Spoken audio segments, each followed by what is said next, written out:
Hey, what's up, guys? We're a little behind for a lot of roleplay and people like to go on vacation kind of reasons, but we're here today to talk all about part 3 of Doomsday Dawn, the Pathfinder playtest adventure, that being, of course, a fair at Somberfell Hall. I have a lot of unique things that I can definitely say about that adventure. A lot of stuff happened in it, a lot of fun was had, a lot of things were exploded, and it definitely gives a lot of playtest information that I think a lot of groups aren't necessarily going to see. So, to jump right in, and I had this come up in my Discord with some of the new people who joined. Elephant in the room here, I suppose. Yes, I did not tell my party to build an entire party of clerics, divine sorcerers, alchemists, people that could heal themselves as that part of the playtest dictates. I did not, because we played through Somberfell Hall after everybody could medicine check their way up with treat injury. Also, looking at the raw numbers, before any dice hits any table, I have a 6-man party. Of course, one person had to drop. So I had a 5-man party. That 5-man party, if they all rolled into town with clerics, of course they're going to beat undead that are considerably weaker than they are. Scissors will always cut paper, right? That's how it is. And with more than the normal amount of players in a party, scissors will cut paper and also be able to heal scissors afterwards. Also, I'm a big fan of letting players play what they want. And on that end, our party composition, all told, at the end of the day, getting everybody in the same room, though we kind of had to stagger it out. We had a halfling rogue archetyped into monk that I built for my $90 patron Robin, who is in Doomsday Dawn, who really is the reason Doomsday Dawn happened in the first place.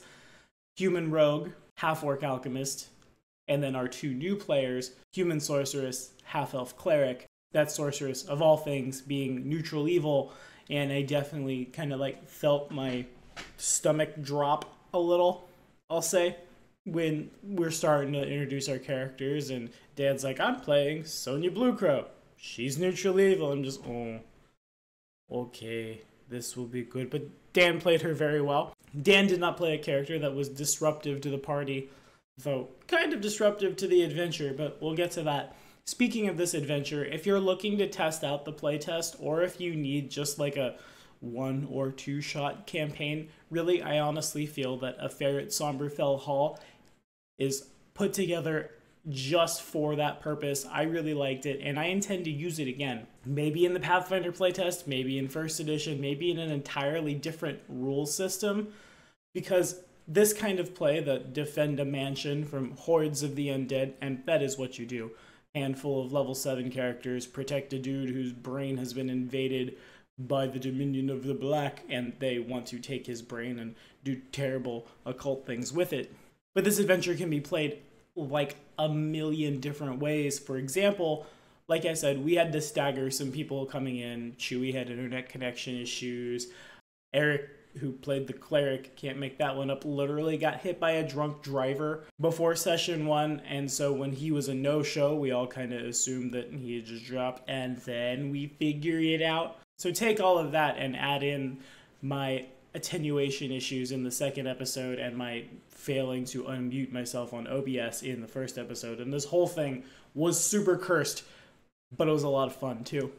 On our approach, we had 2 rogues and a sorceress, and I'll always kind of feel bad that I didn't get to see how it would play out, that an evil character and a chaotic neutral rogue and a neutral rogue might, you know, sneak into the mansion and just, poof, here we are.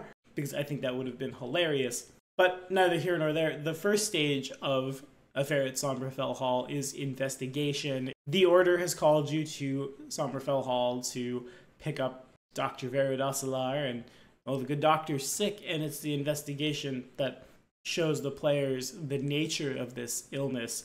Now, when Ossilar came down to talk to my party, and I definitely specifically said, okay, I don't metagame, I need to throw a dice at the table, and then he fumbled. He rolled a natural 1 on his first deception check, and then I just had him and the head grad student just shake off, leaving the party to their own devices. And eventually they did figure it out, but they were able to figure out the combat meta a lot faster than like the investigation itself, because that game hands you, I think, like a dozen silver daggers in preparation for the vampires that are coming. There's no shortage of garlic all over the place. Hell, the door to the mansion has a holy symbol of Sarenrae on it, so when the vampires come a knocking, you can definitely just, use the door to stop them. In addition, there's definitely a poltergeist in Somberfell Hall, and I think it was Anthony. Yeah, it was totally Anthony who, as we're going through and they're realizing that all of the heavy furniture is nailed to the floor, this dude's like, there's a poltergeist in this house, huh? And I'm just sitting like, it'd be weird, right? Seems like they're prepping for it. I don't know what's going on. But regardless, eventually they figured out what was going on with the professor. And it was around this point that they had kind of, through, I believe, a natural 20 on some checks, they determined that after especially finding the zombie scout in the attic that had been killed, that Somberfell Hall was going to come under attack. And they had a pretty good plan for fortifying the place and holding the line against stuff. They literally pythoned the professor into the basement that he hides in to change an Aclo at night, blocked the window behind the master bedroom, and we're all just going to fortify that master bedroom and fire down as things ran through the front door or like around the sides at them. But of course, no plan survives contact with random entrance of new players. So what's supposed to happen in the AP, how it's written, is somebody's supposed to come up to the door and there's going to be a slow knock at the door. And if the PCs don't answer it, the professor answers it, and bam, ghasts everywhere. Instead, this is how I introduced the cleric who had to arrive late in such a way that the door would already be open when the ghasts arrived. And so everyone's kind of on their back foot by the time the attack begins. So when the attack started, the sorceress and the cleric are in the main hall right as that door opens, ground zero, while the halfling rogue is pythoning things shut, and the human rogue and the alchemist who woke up from a stupor, aka it's the next session and he got his internet problems taken care of, are upstairs. Now the idea was in Somberfell Hall there's supposed to be several waves of attacks with time and place in between for the players to prep, for the players to heal, etc. I did ask my players if they wanted easy mode or hard mode, because again, there's more of them than the AP's prepped for, and I didn't change anything around. They all said hard mode, so instead of there being 5-minute intervals between each attack, 1d4 rounds would be when the next wave showed up. At first, I was a little worried. At first, that's going to be too good. They're going to die. And then in the opening round of combat, Robin's halfling rogue, archetyped into monk, calmly walks up to one of the ghasts and crits it from 45 to 0 in one fell tiger claw. Super mean, really good. Now, I assume, from what I've been told, that sneak attack does double on critical hits. I may be wrong. If I'm wrong, put it in the comments so I don't feed my players bad information and build crazy good rogues forever. But from that moment forward, I was totally okay with things going a lot faster, because otherwise my party, again, without an abundance of divine casters, would have eaten the encounters for breakfast. Seriously, blaster casters in the Pathfinder playtest are the bee's knees now. Dan did roll up an Imperial Sorcerer, so it's 1 action and spell point to up DCs, and then 2 actions to Dangerous Sorcery Fireball or Dangerous Sorcery Lightning, and here come all these D12s. He definitely at one point in time rolled a 12, an 11, an 8, and a 7, and 2 ghasts, just poof, as soon as the lightning hit. It's incredibly powerful. But Dan had been asking me the whole time, and I kind of fed into this, because like I said, I have some interesting perspectives on how a fair at Somberfell Hall can go down. I'm a big fan of, if the player wants a thing to happen, it should happen, and their questions influence the narrative. Dan asked me on several occasions, does the mansion look flammable? And yes, it was. After several fireballs, when I built Pip, I gave Pip a necklace of fireballs. There are candles lit up all over the place. Yes, the mansion caught fire. It caught fire very rapidly, in such a way that around like the 4th wave, the party had to abandon the mansion, or, you know, burned to death. In between here and there, the party suffered its only casualty, that being our half-orc alchemist, who was the only character left upstairs when the 2 vampire rogues came down from the attic, got him cornered, and sneak attacked him to death. Turns out Blood Drain is still super mean. Also, I'm really glad that I'm GMing for a party that can take something like that in stride, to say nothing of how our first session of the Mirrored Moon went, as everybody got super split up, and one of the ghasts did maybe not open the trapdoor, but punch through the trapdoor to go knock out the professor and try to carry him out with only my human rogue there to stop him. That is where I spawned the poltergeist, and Anthony had the wonderful idea to roll a diplomacy check at the poltergeist and explain to it that they were the lesser of 2 evils, the greater of which being the undead that were attacking the house, and he just squeaked over the will DC, so I let Chewie play a poltergeist for a while. Because how many of your players can honestly say they've telekinetically thrown a mattress at a wight before? On the subject of wights, that was the last wave that came into the mansion and eventually just ran off because it was on fire. But not before killing, not the grad student, but the 2 undergrads who did come back as wights and do their best to push people into the fire. Fortunately for the party, the only person lost to property damage at this point was the grad student, and they were able to escape into the night with the unconscious professor into where I had to come up on the fly with a random map of the Ustalavic countryside, and so we did. Big ups to Chris, Ghost Patron, for all of your help and support. That map was actually way bigger than I needed it to be, but it was really sweet. It was really cool. There was a lot of stuff the players could mess around with as they're fumbling through the darkness in the night, carrying the professor, dropping him into creek beds. And by the way, no one wants to go into a dried up creek bed after they've seen how scary quicksand is. They don't know what's down there.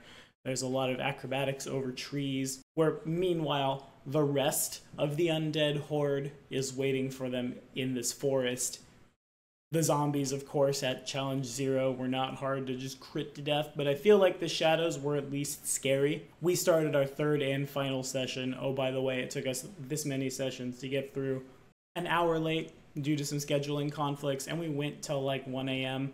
So we're all super, super tired, making not the best combat decisions, and just kind of at the end, I would attack it. Must finish.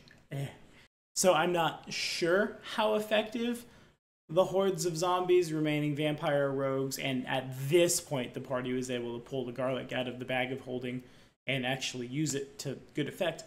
Wights that had escaped and Brain Collector, super scary boss monster were, but I had the monk down to using his crossbow, so I have to assume he was pretty beat up. On the subject of that Brain Collector, Ilvoresh was able to get his hands on the professor, who may or may not have fallen down a cliff and landed on an axe and died, and used a lot of the party's resources and remove his brain. Now, I could have won the AP there, but again, wasn't making the best tactical decisions. So I decided he would stick around and throw some spells around and attack some things, and of course, eventually the action economy of a party does end up killing off a scary monster. But it was in the moment where Sonia decided she would nuke the body with her last fireball that I decided that the Esoteric Order would only get the journal of the Doctor that has Bramlock's name moving forward, which of course has pretty big consequences on the party in Mirrored Moon, as you guys will see. All in all, though, it was a really fun 3 sessions. I'm really, again, I'm blessed, frankly, to have a group of players in a pickup game that have been as effective and fun to play and I think watch that I have. The takeaways that I have for the purpose of playtesting are that blaster casters are really, really powerful, and so is a rogue that archetypes into monk, getting dexterity to damage on Tiger Strike and throwing way too many dice at the board.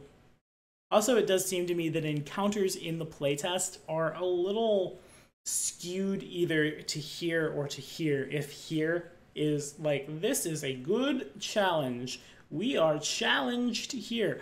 In my experience, the encounters are either over here, I'm going to walk up and one-shot you, meanwhile the sorceress is going to snap her fingers and everyone else bursts into flames and dies, or over here, we're all screaming bloody murder running for our lives. I'm not entirely sure why that is. It may be just the entire like paradigm of encounters has been changed. It may be that the classes themselves are a little less powerful. Either way, I haven't had an encounter so far that wasn't either a breeze or real hard. And anywho, that's what I have to report on a fair at Sombrefell Hall. Thank you guys so much for watching both this video, and if you're watching our Doomsday Dawn playthroughs, those as well. Remember, if you want to watch on Twitch, that's Fridays, 7 to 10 Central Time. Twitch link, as always, is that way. Anywho, I'm assuming we'll get through the Mirrored Moon this Friday. We may not. We'll see. Time crunches are real. So, assuming there's not a huge rules update, I will be back next week to talk about that, or, you know, something else in that sweet Pathfinder playtest that we've got to tear apart and build back up again and make a wonderful game for me and you. But that is enough out of me. I'll see you next time.